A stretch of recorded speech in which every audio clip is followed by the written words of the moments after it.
সংসদে সরকার দলীয় সংরক্ষিত নারী আসনের একজন এমপি তিনি তার বক্তব্য প্রদানের সময়টাতে বলেছেন যে আমার অতিরিক্ত দায়িত্ব, অর্থাৎ তার অতিরিক্ত দায়িত্বের কথা বলে দুইটা সংসদীয় আসনের কথা তিনি উল্লেখ করেছেন রংপুরের। এবং তিনি সেখানে যাওয়ার পরে আমরা সেখানে বিএনপির যারা নেতাকর্মীরা আছে তাদেরকে আমরা এই ধরনের বক্তব্য দিতে শুনেছি যে এই আসনে নির্বাচিত যিনি এমপি তিনি আসলে এমপি না, সংরক্ষিত আসনের যিনি এমপি তিনি আসলে সেখানকার এমপি। যে ধরনের কাজ হোক না কেন সেটা তার মাধ্যমেই সেখানে হতে হবে।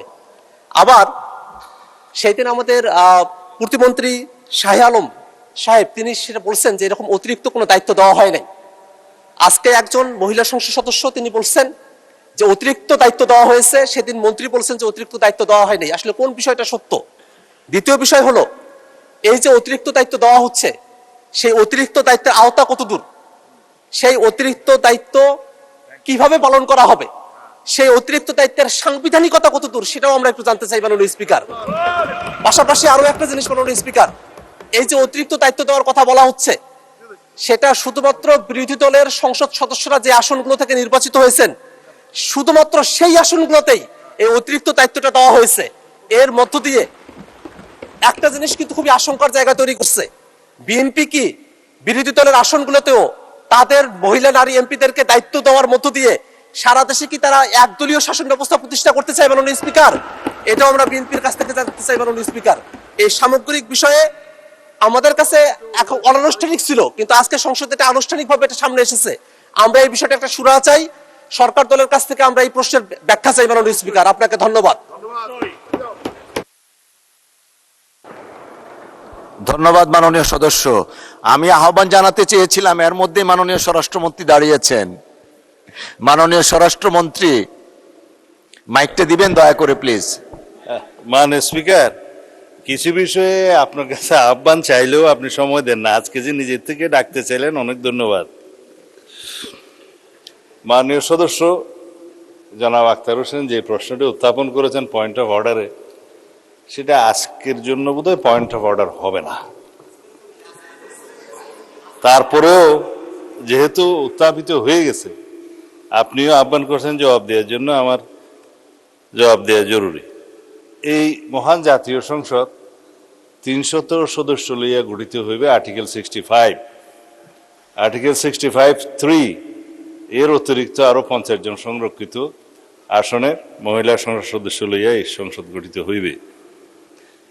300 সদস্যের যে একক আঞ্চলিক এলাকা আর্টিকেল 65(1), এই একক আঞ্চলিক এলাকা উপজেলা, পৌরসভা বা ওয়ার্ড বা ইউনিয়ন ক্ষেত্রমতো যাহা প্রযোজ্য, ডিলিমিটেশন অ্যাক্ট অনুসারে under this constitution delimitation act করা আছে এবং ডিলিমিটেশন অ্যাক্ট অনুসারে সেই নির্বাচনী এলাকাগুলো ফ্রম টাইম টু টাইম ডিলিমিটেটেড হয়। এইবারও কয়েকটা হয়েছে।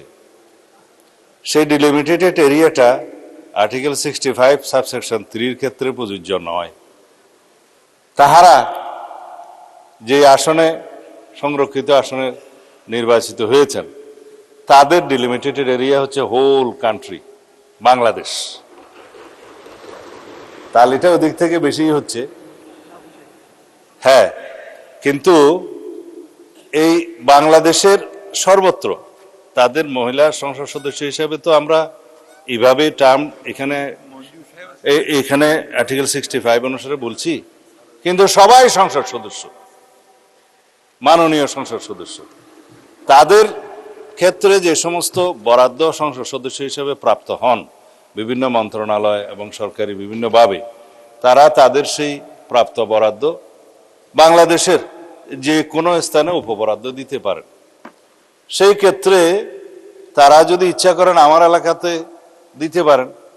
মাননীয় সংসদ সদস্য একজন নির্বাচিত হয়েছেন স্বামীমারার স্বপ্না, অ্যাডভোকেট স্বামীমারার স্বপ্না, আমাদের কক্সবাজার এলাকায়। তো তার এলাকা সমগ্র বাংলাদেশ, আমাদের এলাকা হচ্ছে নির্বাচনী এলাকা, যেটা আঞ্চলিক এলাকা।